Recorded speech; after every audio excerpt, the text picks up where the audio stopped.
Hello, and thank you for joining me today. My name is Olivia Howard, and today I'm going to tell you about a training packet I created for my final project for Information 244 online searching. It's called Electronic Resources and Advanced Search Techniques for History Majors. This packet is designed for undergraduate history majors at San Jose State University, though the tools in it could be used by students at any college or university. History majors have rigorous research and writing requirements, but many of them have not yet learned how to find the information they need.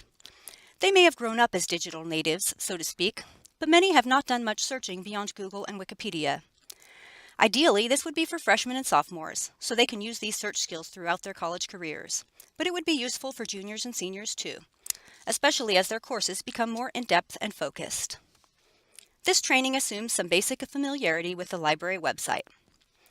The resources and skills in this training packet will help students learn how to find the sources they need to do well.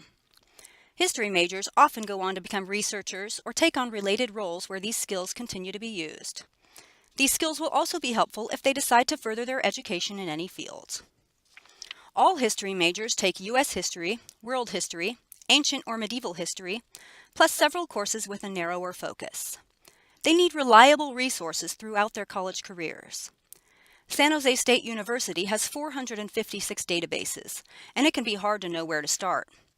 Sorting databases by subject in the library's A to Z list of databases produces only 4 results for history, but really there are a lot more databases with historical content.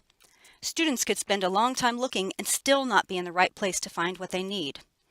This tutorial will introduce them to some reliable resources with relevant historical content and provide them with search skills they need to make the most of them. I would ask students to bring an assignment or a class syllabus to the training so they can start finding the things they need right away. My role is that of an academic librarian or trainer. Since many academic librarians are involved in instruction, this is something that might be part of my work responsibilities. I would lead the students through the training and serve as an instructor liaison. If students had questions or needed help using these resources or skills, I would be the first contact. The content of this training packet is twofold. First, I will go over some resources that contain significant amounts of historical material that is relevant to their classes. We will cover primary sources and additional sources, and we will talk about library databases as well as web resources. Next, I will cover several search techniques that will help students search more efficiently and find better sources for their coursework.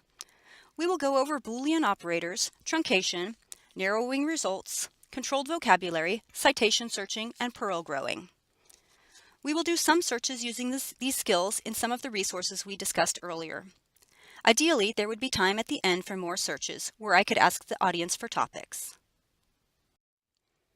I do not currently have a place to test this training packet, though I have some ideas about how I would like to go about it. I would like to test this training with 2 to 3 individual classes. I would ask the instructors to set aside time in class for me to come in to review the packet with students. I would request a syllabus if I did not already have one to use for search examples. I would really like to have actual required topics to work with, as it makes the training more meaningful for students. At the end of the session, I would ask for feedback, and I would also provide a survey for anonymous feedback. I would use this to make any revisions before moving on to implementation. Ideally, I would contact history faculty and tell them about this training packet. If possible, I would request feedback and incorporate it into a revised training packet. I would also request class syllabi so I could incorporate some of their topics into the training. I would ask that instructors request their students to attend the training for class credit. I could conduct this training in the library, in classrooms, or record it for online viewing. I think instructors would be happy to have their students gain these skills, especially as freshmen or sophomores. Before this project, I had very little experience with history research, so I wanted a chance to learn more about the resources that would be the most useful for this group. It turns out that there is a lot of very specific information. I did not realize there were so many specialized resources for individual groups, specific events, and time periods. If I were a history major, I know I would appreciate being made aware of this, so I hope that students feel the same way. I hope you have enjoyed hearing about this training packet for history majors. Thanks for listening.